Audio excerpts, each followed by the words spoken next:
Hi everyone, my name is Katie, and for my final project in our global communications class, I decided to focus on media control and manipulation in different countries, mainly countries that are dictatorships.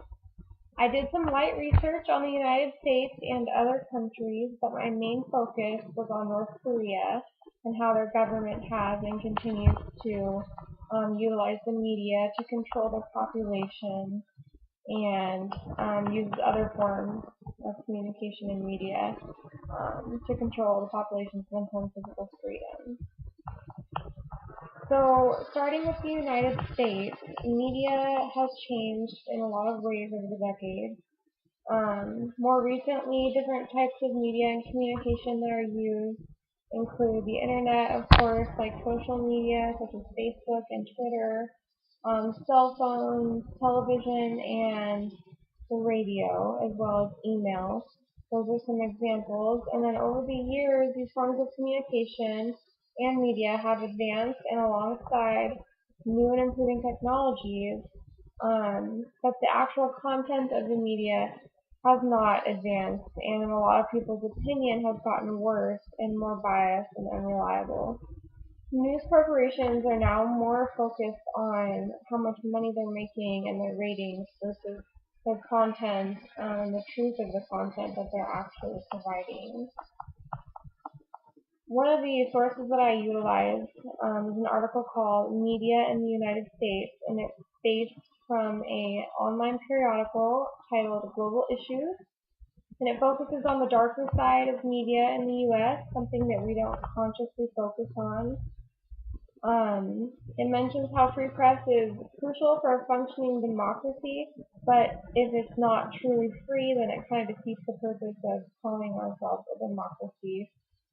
There's a great quote that I pulled from this article, and I'm going to read it. And I quote, "Media omissions, distortion, inaccuracy, and bias in the U.S. is something acknowledged by many outside the U.S. and is slowly realized more and more inside the U.S. However, those problems have made it very difficult for the average American citizen to obtain an open, objective view of many of the issues that involve the United States. And of course, the U.S. is involved all over the world right now, economically, politically, with the military." So that quote really caught my attention. And it's obvious that media has changed a lot in the United States over time. Unfortunately, it seems to have changed for the worse. Compared to other countries, though, the United States still has a very free, press and freedom of speech compared to a lot of other countries that are under a lot more control.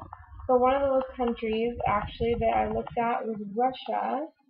And in Russia, the media is a bit tighter when it comes to freedom of press, but it's not completely locked down. According to Ronald Pope, who wrote an article titled "Between Dictatorship and Democracy, Russian Post-Communist Reform," although there is still some independence regarding the television and what media is shown through the television, most other forms of media, press, and even smaller regional governments have been brought under a lot of control.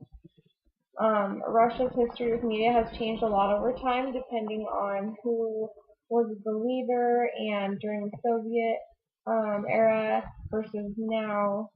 Russia's control over public media has been around for a long time, and it was strongly instilled by Stalin during the Soviet period. Another article that I used, titled "Popular Opinion in Stalin's Russia, Terror, Propaganda, and Dissent," talks about how the Russian government would keep a lot of information from their citizens that were referred to as secret reports that we're finding now and going through. Another country that I did a little brief research on is China. Research has been done in China to suggest that their citizens believe a lot of the propaganda that is fed to them through their government and the media.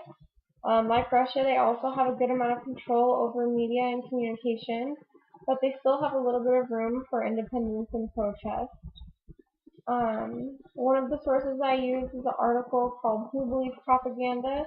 Media Effects During the Anti-Japanese Protests in Beijing," And this article was very interesting. It talked about how the Chinese tend to dislike American media, um, but at the same time, there's a quote that says, "We are not against the Western media, but against the lies and fabricated stories in the media."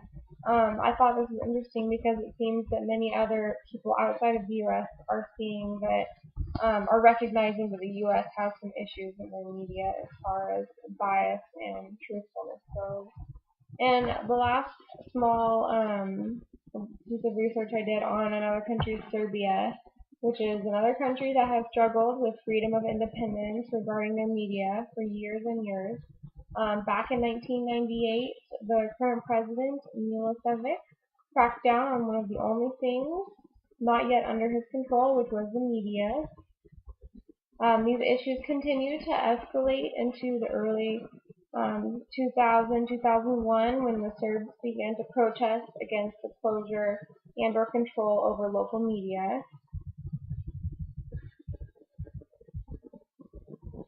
A quote from Vladan Baltic, who at the time served as the chairman of the Christian Democratic Party of Serbia, pulled from the article titled "Serbia: Closure of Media Sign of Dictatorship," states that "we have gone from a tactic to an open dictatorship." So basically recognizing that over time the country has gone from a little bit more freedom to more of a dictatorship, and control over their media and forms of communication. So the bulk of my research that I did was on North Korea. I have a lot of fascination with this country, especially nowadays, because they're in the media a lot regarding all kinds of controversial issues. North Korea is now considered pretty much the most controlled and dictated country in the world. The leaders, which is mainly Kim Jong, have complete control and manipulation over any and all types of communication and media that occurs within its borders. One article by Freedom House about the freedom of press in Korea, which is kind of a funny topic because there really is no freedom of press in Korea, states that North Korea has remained the most repressive media environment in the world in 2011. All forms of reporting and communication are regulated and controlled by their government, and anybody who steps across those lines can be punished anywhere from jail time to the death sentence, depending on what exactly they reported without permission. Another article titled "Media, the Public, and Freedom of the Press" highlights these topics in both North and South Korea. It's interesting to see the difference between the two, which used to be compatible countries and now are, butt heads pretty much with everything. North Korea has become so hostile at times with its neighbor that it has refused to even communicate back and forth with the neighboring South Korea, and there have been several threats from President Kim to crush any of his media opponents. So this is just one of many examples of North Korea's hostility and aggressive nature towards other opposing countries in any sort of relation to outside media. Here's another article that I did some research with, and it's called "Trends in the Study of North Korea." After reading this article, I realized something pretty interesting. Kim Jong spends a lot of time keeping the media in North Korea under wraps and keeping his people's ears and eyes away from any outside media or events. Yet he seems to keep his country on the front page of every other country's newspaper. So it's kind of a two-faced thing that he has going on. Unfortunately, North Korea gets a lot of attention for horrible reasons, such as provoking militaries, his poorly controlled nuclear program, a bankrupt economy, and atrocious leadership, and a horrible history of human rights and deranging that entire topic. The goal of the media that does exist within the borders of North Korea seem to have pretty much one main goal, which is to make the deceased, what they call dear leader Kim Jong Il and his now reigning son, Kim Jong Un, seem like the most noble, caring, and greatest leaders of all time. They are seen and spoken of as gods that can do no wrong, which I think the rest of the world knows that's not true. But in reality, these citizens are being lied to and brainwashed. Um, An article titled "North Korea's Tightly Controlled Media" states that North Korea's economic hardships or famine are not reported to the domestic audience or the citizens of North Korea. They are instead informed of technological and other advances as a result of the leader's revolutionary thinking, which is a big fat lie, I think.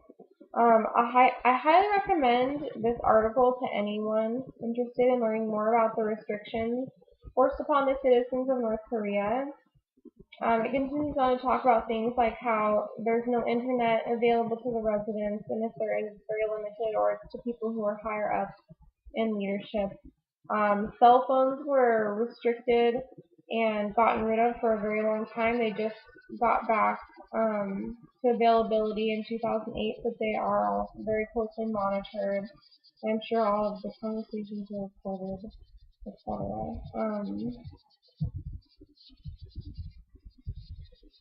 Oh, and there was another interview with a girl who escaped from North Korea, and I loved this read. It was very interesting.